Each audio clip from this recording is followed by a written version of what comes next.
마음에 안 드는 직원을 먼 곳으로 발령냈다는 논란과 관련해 경찰이 직권남용 혐의가 없다고 결론지었습니다. 권익위원회와 시민단체들은 납득할 수 없다며 재수사를 요구했습니다. 도가 한참 넘었죠. 도저히 납득할 수 없는.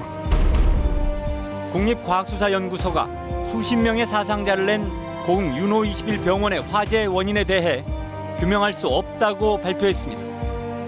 경찰은 병원장과 병원 관리자의 업무상 과실에 초점을 두고 수사하고 있습니다. 간호사들은 깨우고만 다녔지 어디로 안날지를 몰라요. 내일 지역의 병원도 30%가 파업에 참여합니다. 휴가 기간과 맞물려 의료 공백이 더욱 길어지지 않을까 우려됩니다. 구례 지역 수해 피해 복구에 전국의 자원봉사자들이 가세하고 나섰습니다. 침수 피해 지역이 조금씩 예전의 모습을 되찾아가고 있습니다. 여러분 안녕하십니까? 목요일 밤 여수 MBC 뉴스데스크입니다. 송귀근 고흥 군수가 촛불 폄하 발언을 유출했다고 의심하는 공무원을 신안군 홍도로 인사발령냈다는 논란 기억하실 겁니다. 이에 대해 권익위원회가 직권남용이라고 고발하면서 경찰 수사까지 진행이 됐는데요. 경찰이 이 사건에 대해 무혐의 판정을 내렸습니다. 적법한 절차와 과정에 따른 인사였다 이렇게 판단한 건데요. 권익위원회는 반발하고 나섰습니다. 김주희 기자가 보도합니다. 공군은 올해 초 군수의 촛불 집회 폐마 발언을 유출한 것으로 의심받고 있던 6급 공무원 A씨를 신안군으로 교류 인사 발령했습니다. 지역 내에서는 보복성 인사 논란이 일었고 권익위는 지난 3월 직권남용 등 혐의로 송 군수를 고발하면서 형사사건으로까지 확대됐습니다. 5개월여에 걸쳐 공군과 신안군 공무원 16명을 소환해 수사를 벌였던 경찰은 최근 송 군수의 혐의 사실에 대해 무혐의 종결 처리했습니다. 공군은 이에 대해 직원들이 포렌식 조사에 자발적으로 응했고 교류 인사 역시 적법한 절차와 과정에 따른 인사였다는 사실이 경찰 수사를 통해 확인됐다고 밝혔습니다. 경찰의 무혐의 종결 처리에 일부 지역사회는 더욱 강하게 반발하고 있습니다. 경찰이 군수의 포갑적이고 부당한 인사에 대해 면죄부를 준 것이라고 비난했습니다. 도가 한참 넘었죠. 도저히 납득할 수 없는 법을 준수해야 될 공무원들이 직위를 이용해서 동료 직원들을 핍박하는 것에 대해서 굉장히 분노를 금치 못하죠. 권익위도 경찰의 납득하기 어려운 수사 결과라면서 최근 재수사를 요청한 것으로 확인됐습니다. 고흥 군수의 직권남용 혐의에 대한 경찰 수사는 일단락됐지만 지역 내 논란은 쉽게 진정되지 않고 있습니다. MBC 뉴스 김주희입니다. 성 정체성 등에 따른 차별을 금지하는 포괄적 차별금지법이 국회에 발의된 가운데 여수 을 지역구의 김회재 의원이 법 제정에 반대하는 토론회를 열기로 해 당 내부에서부터 반발이 일고 있습니다. 민주당 성소수자위원회 준비 모임은 고 노무현 대통령이 차별금지법 입법을 시도했고 민주당 강령에서도 소수자 인권 등을 강조하고 있다며 차별금지에 반대하는 것은 민주당의 기본 정신에 대한 도전이자 김대중 노무현 정신을 부정하는 해당 행위라고 비판했습니다.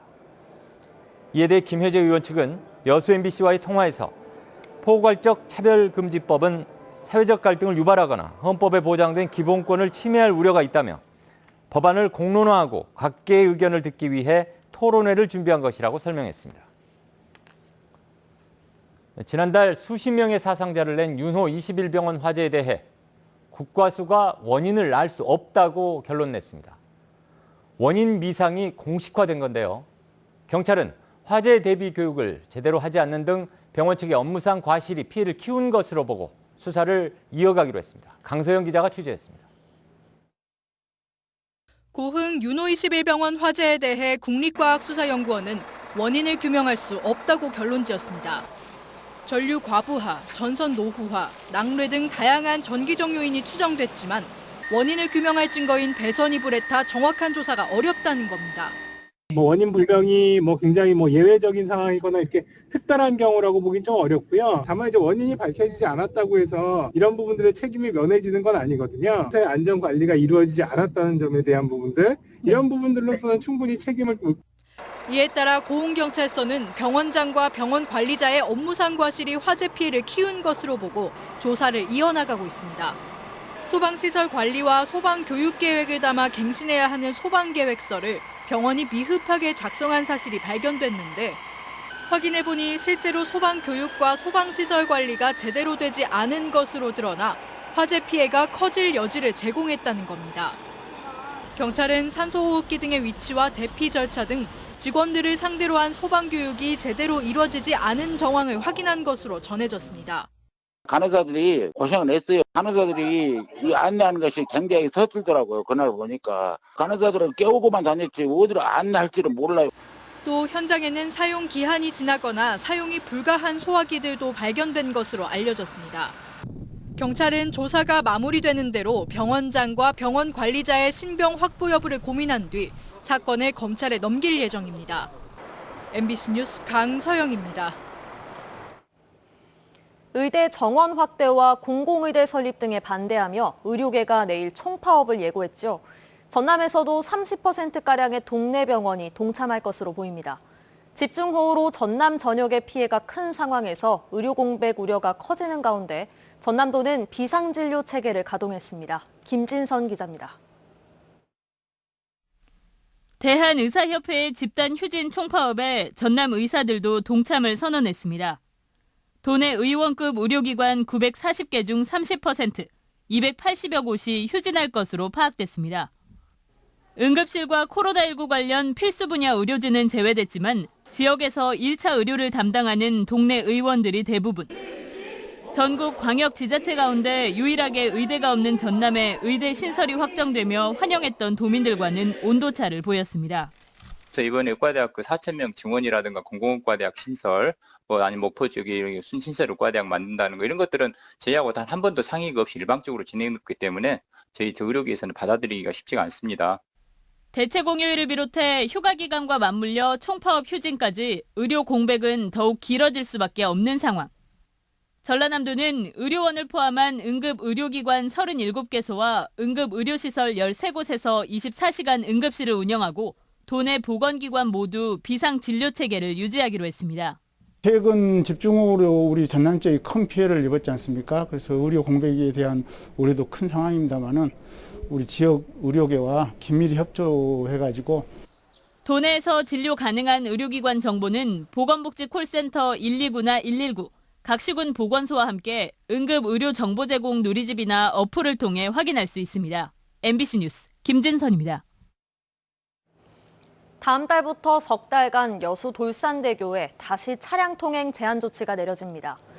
여수시에 따르면 익산지방국토관리청이 시행하는 돌산대교 주탑 도장과 교면 포장 작업에 따라 다음 달 1일부터 오는 11월 30일까지 차량 통행이 제한됩니다. 여수시는 이번 공사가 당초 지난달 1일부터 4개월여 동안 시행될 예정이었지만 휴가철 불편 등을 고려해 익산청과 공사기간 변경과 단축을 협의해왔다고 밝혔습니다. 전남대학교 제21대 총장 선거가 8년 만에 직선제로 치러집니다. 전남대학교는 오는 9월 23일 교수와 직원, 조교, 학생과 시간 강사 등 학교 구성원이 선거인으로 참여하는 선거를 진행할 예정입니다. 이번 선거에는 자연계열 교수 5명이 출사표를 던진 것으로 알려진 가운데 지역에서는 여수 캠퍼스 활용 방안이 후보자들의 공약에 반영이 될 것인지에 관심이 모아지고 있습니다.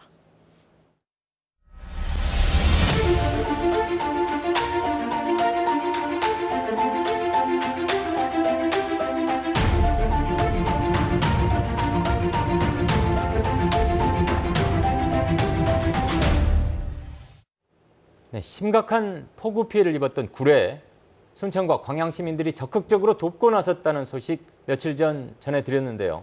이 소식이 전해졌을까요? 전국 각지에서 구례로 도움의 발길이 이어지고 있습니다. 네, 중국집 사장님들은 즉석에서 짜장면 수천 그릇을 만들었고 의료인들은 임시 진료소를 차리고 있습니다.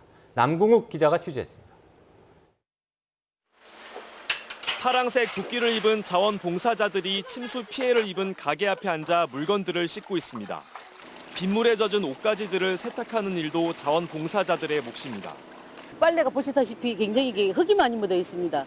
그래서 이제 세탁기에 들어가기 전에 애벌 빨래를 먼저 해가지고 세탁기에 넣어서 건조를 시켜서 이제 집집마다 이렇게 번호표를 붙여가지고 잃어버리지 않도록.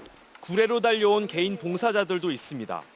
구례에 사는 가족이 걱정돼 왔다가 눌러앉은 이가 있고 동생이 살고 하니까는 제가 전화를 해서 나 갈까? 갈면 쓸모 있을까? 이랬는데 동생이 언니 여기 오면 할 일 많어. 무조건 와 이래가지고 어저께 왔어요. 뉴스를 보고 홀로 구례로 내려온 봉사자도 있습니다. 뉴스 보면서 한 번쯤은 생각할 수밖에 없는 이번 피해가 있었잖아요. 그렇기 때문에 사실 망설일 수가 없었고요. 남부고속터미널에서 버스 타고 첫차 타고 왔어요. 특기를 살린 봉사도 이어졌습니다.